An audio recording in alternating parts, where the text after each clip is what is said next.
The greatest thing about working on a Spider-Man game is that you're working on a Spider-Man game.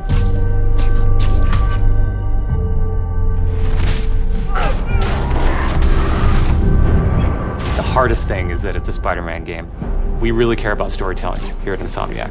And I think that's how we go into every day we come here. There's this push to really get it right. One of the most compelling things about Spider-Man is just when Peter Parker and Spider-Man's worlds collide. And we've tried really hard to weave the two stories together to create a story that is not necessarily just a superhero story, but a human story as well. So this Spider-Man is a little different. He's older, he's 23, so he's been Spider-Man for 8 years, and kind of like an athlete in the prime of his career, he's starting to get good at the Spider-Man thing. The nice thing about playing an experienced Spider-Man is that he's already familiar with his powers, right? He's not just discovering them. We always think of Spider-Man as, we call him, the acrobatic improviser. He's looking for not only how he can take advantage of the way the enemies are positioned, but what around him. Could he use this object to grab with his webs and throw it at an enemy? We want people to not only see the enemies in front of them, but the environment around, to take advantage of both of them. He also knows that the criminals out in the city know how he works as well, so he's got to mix it up. So even though he is more experienced, the challenges are going to be bigger than he's ever faced before. Spider-Man has a rich history of having great stories.